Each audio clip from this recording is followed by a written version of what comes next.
Those bags are for you and Dad to take. Get out of here, will you? I couldn't hide my shock at the sight of the bags piled up at the front door. Everything in them belonged to me and my husband, from clothes to daily necessities. What's going on? Why are you kicking us out of our own home? My hands trembled with anger at the sheer injustice. Seeing my reaction, my son and daughter-in-law smirked. We're taking over this house before Dad gets back from his business trip. Consider it our wedding gift. That's absurd. You can't do that. Well, you didn't give us any wedding money, so it's only fair. You're old anyway.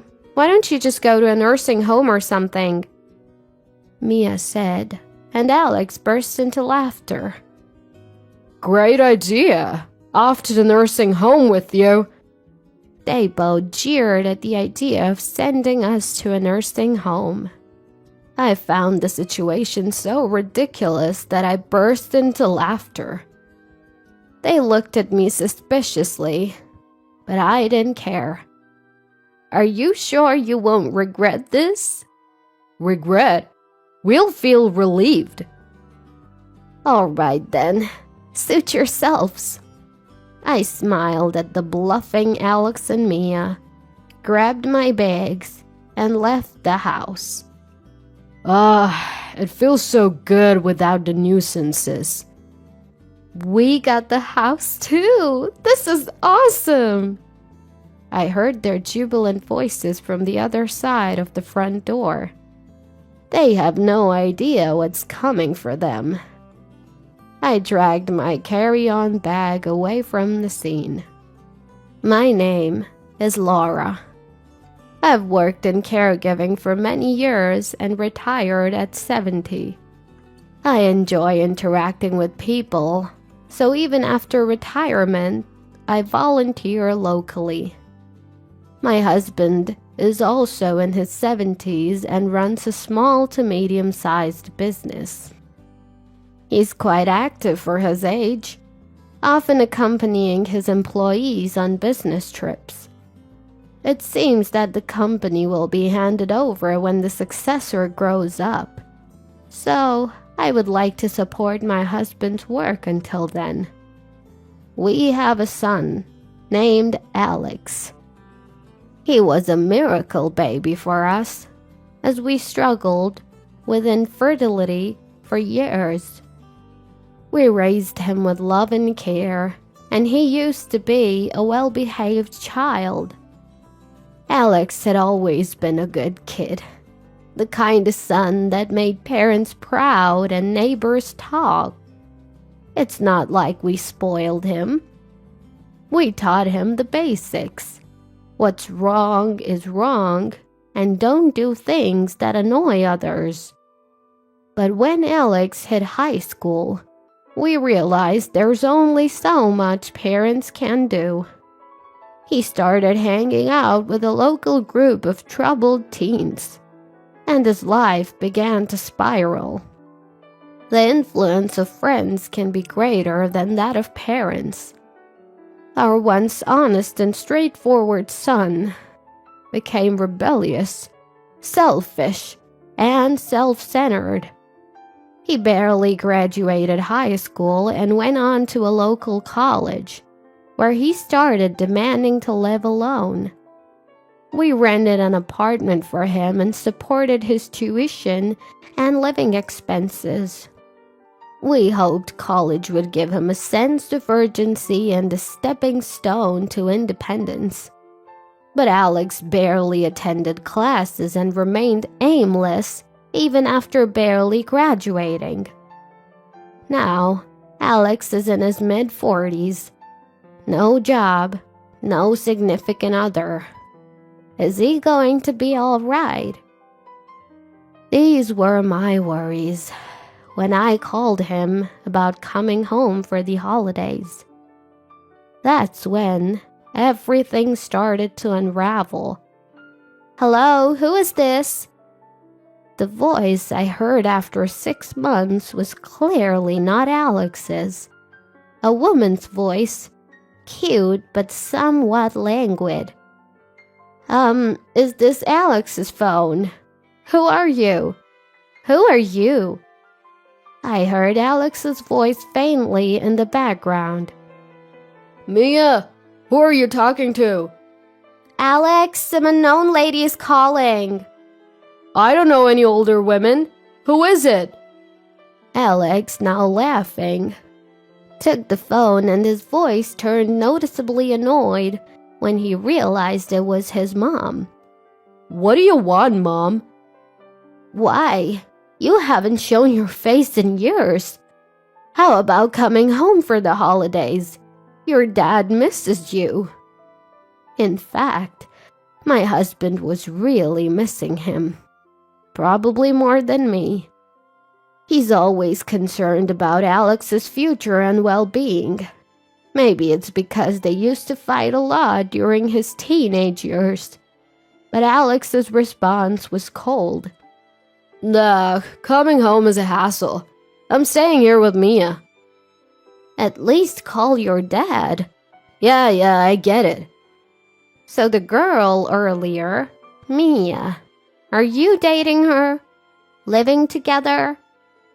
I couldn't help but ask about the woman I had just spoken to. Would a girlfriend really answer her boyfriend's phone without permission? Would she rudely address a stranger as you and speak without any courtesy? Honestly, it was pretty outrageous. But instead of answering, Alex just clicked his tongue in annoyance.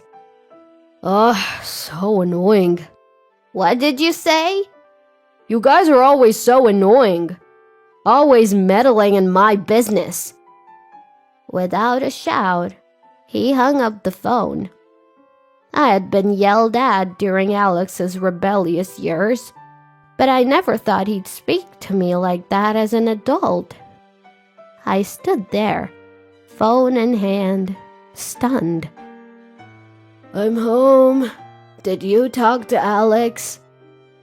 That night, I told my husband about the rude woman who answered the phone and the harsh words from Alex. My husband looked serious, but eventually said, Well, he is working, even if it's temporary employment. Let's give him some space. Maybe my husband was right. I was shocked when Alex changed in high school, influenced by his surroundings. I've been anxious that he might be hanging out with the wrong crowd or dating someone questionable. Maybe my over-involvement was getting to him. I decided to consciously hold back on reaching out. A few months later, Alex contacted us. He said he had found a decent job back home and would be returning soon. Despite everything, my husband and I were relieved. It's unsettling when your child is far away, and comforting when they return. But when Alex came home, he brought an unfamiliar woman with him. This is Mia. We're getting married. My husband and I couldn't hide our surprise at the sudden marriage announcement, especially since Alex was still a temporary worker. And Mia apparently wasn't working steadily either. Could they really get by without stable income? Welcome, Mia. Wow, Alex's family home is so old-fashioned. Is the floor going to collapse? How long have you two been dating? I don't remember. Are you the type to worry about the details, old man? Mia's answers to our questions were dismissive. Alex didn't correct her. He just laughed along. My husband and I exchanged a glance and shrugged in disappointment. This is bad. My husband's words sounded like he was pitying them. Despite our objections, Alex and Mia went ahead and registered their marriage.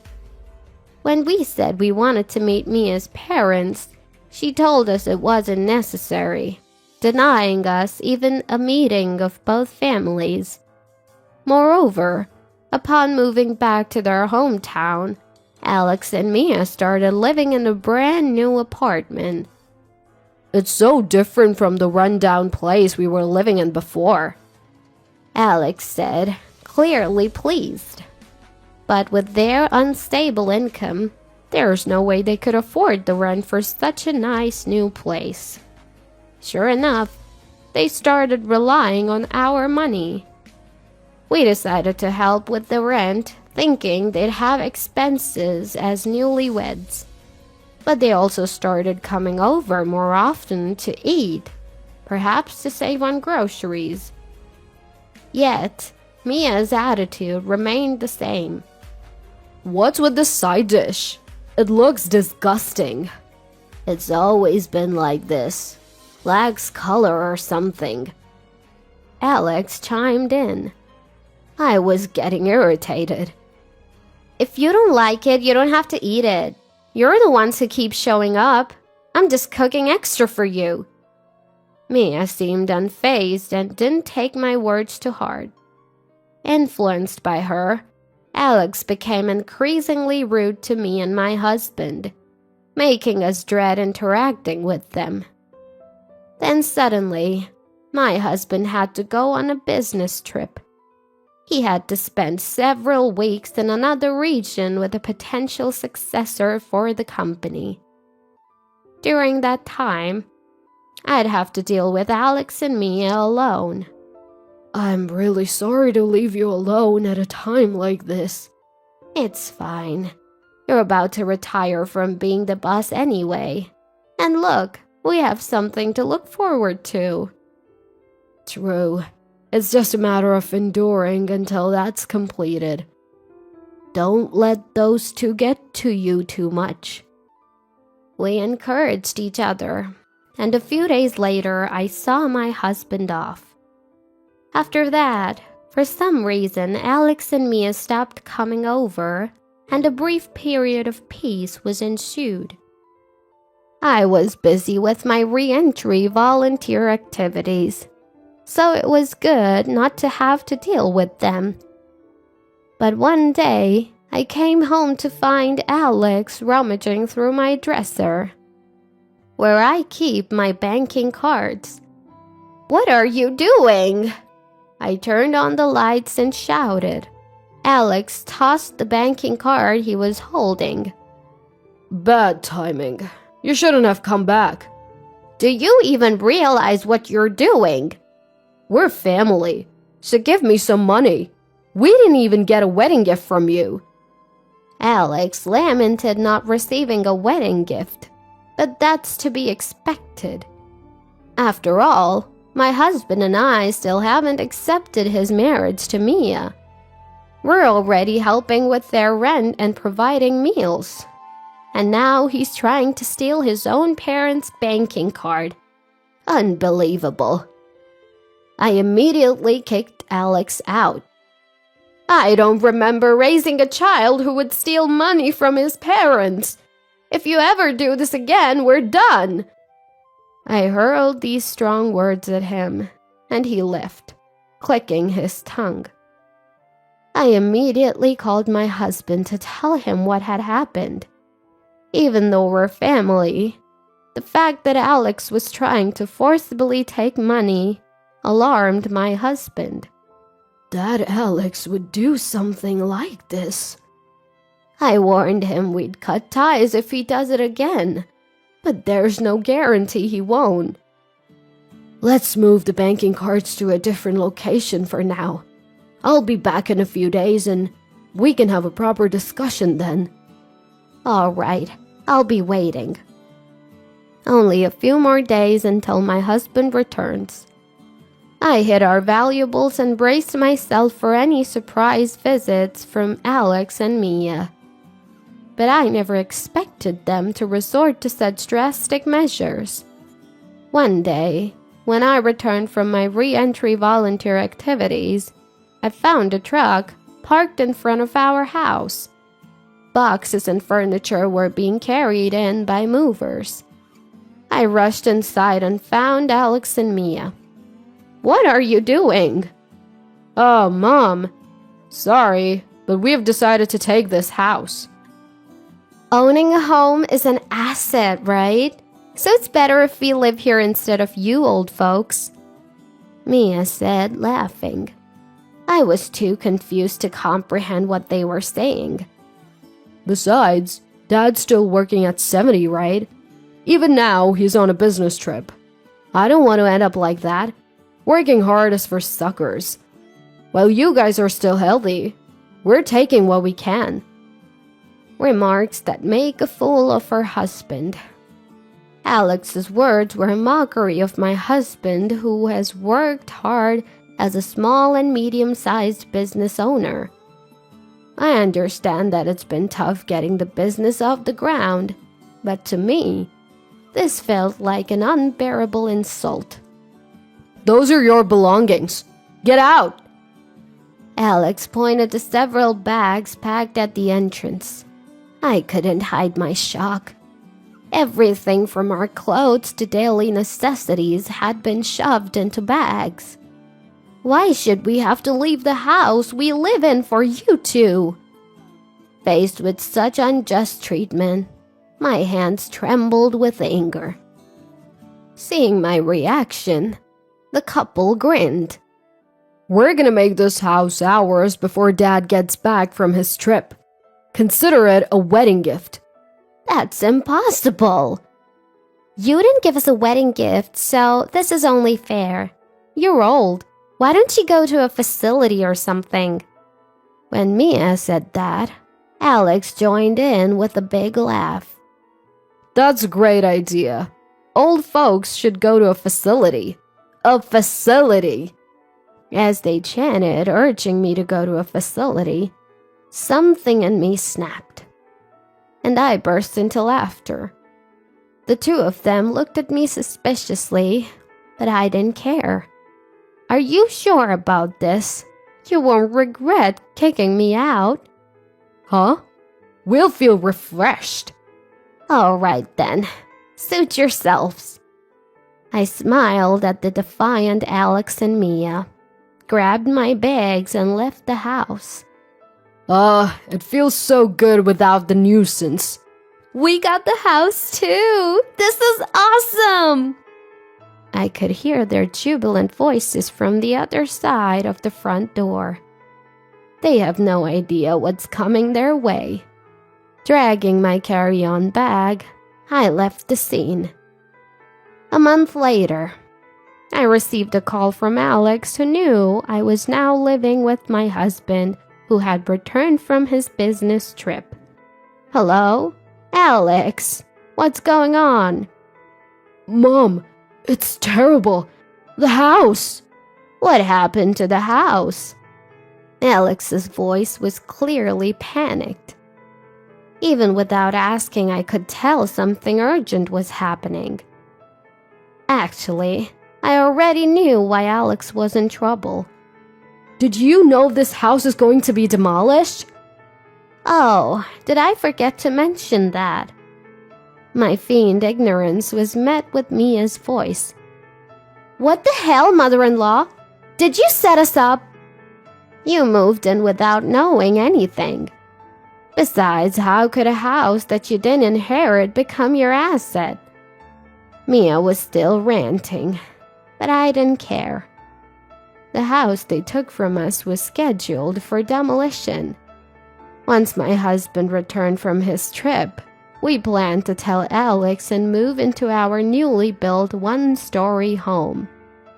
We had moved our banking cards to the new house the day Alex went snooping, so they were safe.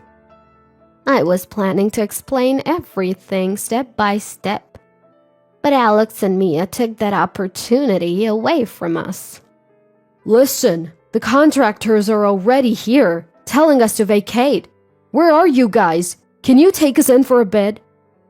Well, You have that rental apartment, don't you? You were living there originally, so you can just go back. We thought we'd get the family home, so we already terminated the lease.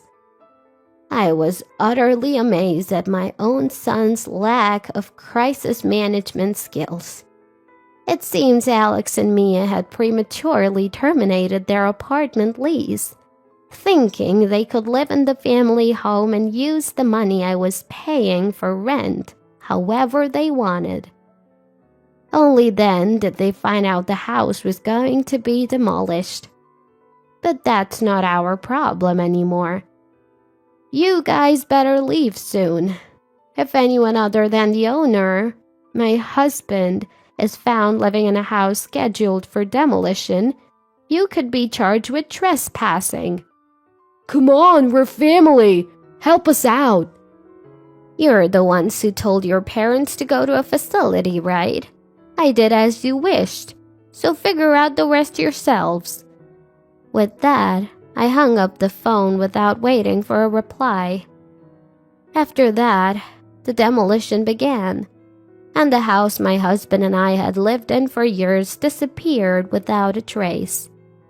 I thought the situation might turn into a police matter if Alex and Mia didn't leave by the deadline, but it seems my worries were unfounded. Life was peaceful for a while, but the calls from Alex and Mia didn't stop. We even changed our phone numbers, but they managed to track us down through local volunteer connections. Their demands were, as always, about money. Alex and Mia, without stable jobs and now without a home, were living in company housing while working at a factory. Despite having a roof over their heads, they still wanted to live luxuriously on someone else's dime. If you don't give us money, we'll show up at your house. My husband and I became a bit concerned upon hearing this desperate threat. Only a handful of people know the location of our new home. My husband had just retired as the CEO and passed the reins to his successor. But he had told some people at the company about our new residence. I don't think our employees would leak information to someone like him. Maybe we should talk to them, just in case. While we were discussing this, Alex and Mia showed up at my husband's company. The current CEO informed us about their visit. Did they cause any trouble at the workplace? We were quite concerned, but the current CEO assured us that that wasn't the case. The employees had heard my husband complain about Alex and Mia before, and they were appalled by their actions towards us. So when Alex and Mia showed up at the company, they were firmly turned away. They persistently demanded to know our whereabouts, but the CEO assured us he didn't reveal anything. He even told them off, asking how much more unfilial they could be, and chuckled as he told us. Alex and Mia left the company in frustration and haven't returned. The CEO promised to inform us and take legal action if they try any harassment, which we gratefully accepted. He assured us that the entire company intends to protect my husband and me. It's probably the result of goodwill my husband built up while running the company. And we made a decision. We're cutting ties with Alex and Mia, wanting money so badly that they'd inconvenience not just their parents but also those around them. Exactly. I don't even feel sad about it anymore. Parents and children are separate individuals, even if they share the same blood. There's a limit to how many times you can forgive terrible behavior. What follows is something we heard through my husband's contacts. Alex and Mia apparently working non-stop at the factory. They've angered the factory manager by slacking off and doing a sloppy job with assembling parts. It seems they're now paying the price for their previous laziness.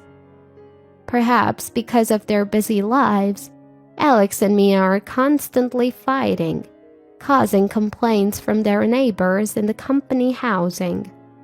Saving money is difficult for them, as their hobbies include playing the lottery and smoking, both money-draining activities.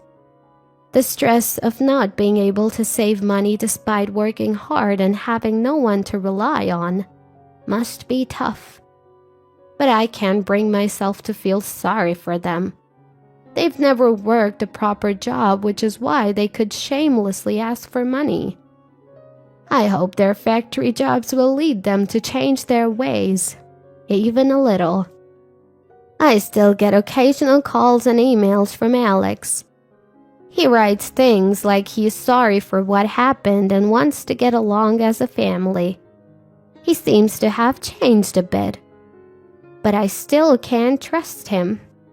Only when they become self-reliant and considerate can we share a life together. As long as they're preoccupied with themselves, a fresh start will be difficult.